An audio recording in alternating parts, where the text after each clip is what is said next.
The eighth quote of President Muhammadu Buhari that made people doubt if he's the president of the country. Some people doubt President Muhammadu Buhari is the Nigerian president. Rather, they believe he's the president of northern Nigeria. These people believe that some of the utterances and actions of President Muhammadu Buhari has confirmed their doubt about where the loyalty of the president lies. This doubt by these people has created so much distrust between ethnic and religious groups in the country since the inception of the President Muhammadu Buhari administration. Here are the 8 quotes of President Muhammadu Buhari that has created doubts in the minds of Nigerians. 1. Saying, I will continue to show openly and inside of me the total commitment of the Sharia movement all over Nigeria. 2. I can die for the cause of Islam if necessary. We are prepared to fight another civil war. 3. Why should Christians be concerned when Muslims cut off their limbs? After all, the limbs cut off are Muslim ones. 4. No, no, no. Abacha did not steal Nigeria's money. 5. The declaration of state of emergency to fight Boko Haram in 3 northern states is a grave injustice against the north. 6. We cannot be blackmailed into killing the Sharia idea. Sharia must be spread all over Nigeria. 7. Boko Haram members should be pampered and given VIP treatment, not killed. It's injustice to kill them. Muslims, the last one, number 8, Muslims should only vote those who will promote Islam. We are more than the Christians if you had our Muslims brothers in the south. Okay? Okay. These are the things that the quotes being said by the president, you say alleged, because they will come tomorrow and tell you, oh, he never said that.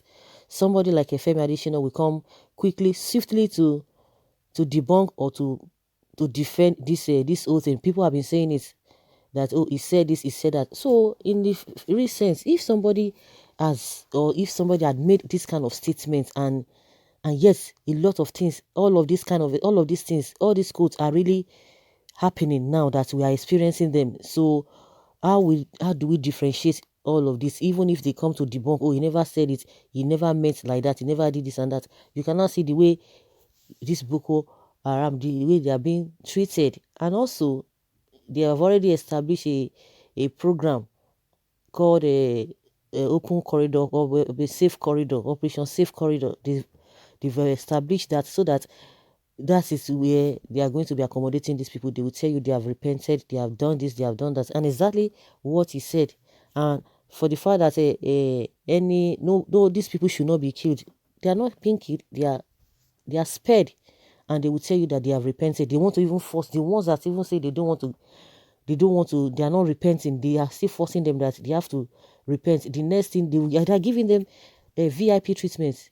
And more so, one senator was proposing whether they are going to make it happen is a different thing entirely, because by the time they say it, Nigerians will say no. But at the end of the day, it will still come to pass that they will be sent abroad for schooling. The same people who are saying Western education is not it.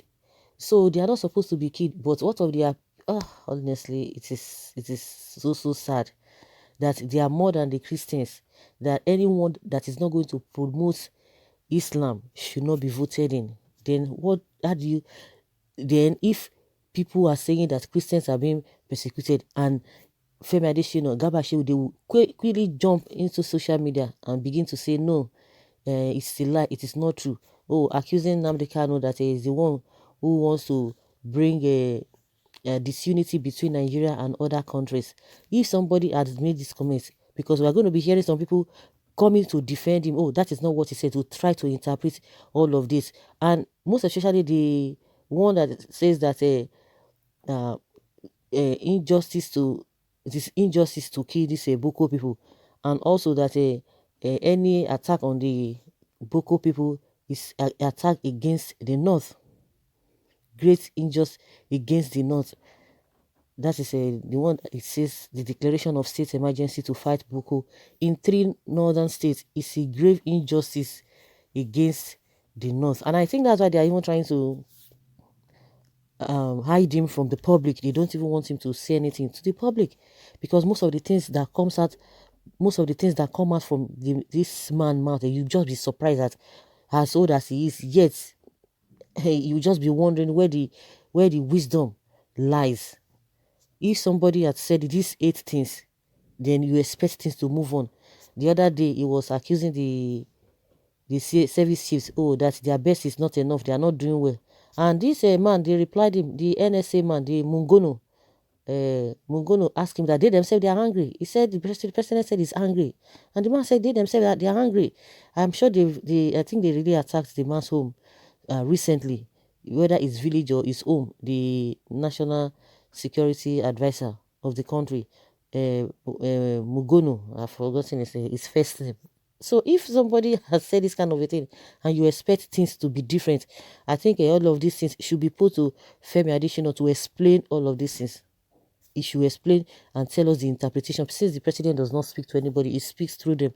I think this quote should be put to him, and he should try to explain this statement. And a lot of people are just trying not to, they are trying to be politically correct. Nobody wants to be saying it. It's just the masses and some few individuals that want to put up this kind of quote to him, to the government. But they don't, the people who are supposed to do that, the journalists, the whatever, how would the journalists, why would they even see him?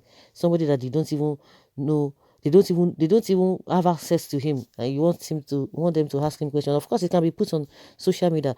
Those his spokespeople should be able to answer to all these quotes. Someone say PMB has never been a statesman and has never pretended to be one.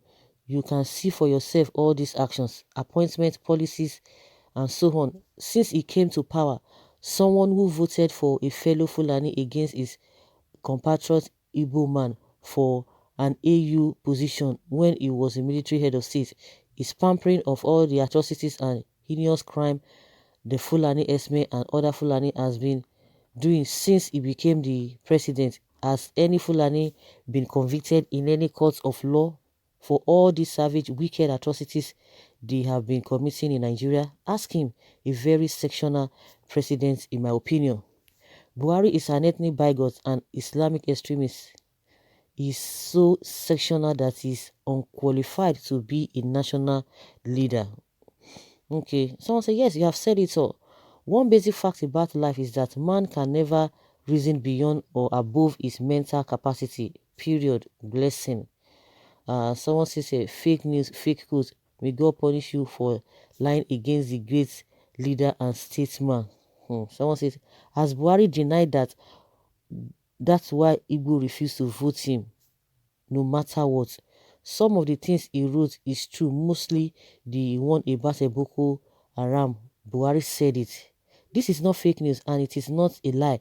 You have not been following Buhari's utterances since he contested for the presidency thrice.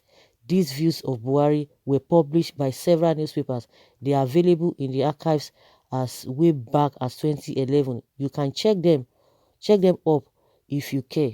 This guy is even trying to explain that one that is saying that they are lying against Buhari. Who told you he does not know? They know. They will still defend. They will still defend it. That is a Hausa Fulani for you. That is them for you. Someone says here that someone said, what did you gain? What is this a platform gain by tarnishing someone's image? Okay, I am tired of their lies and divisive posture.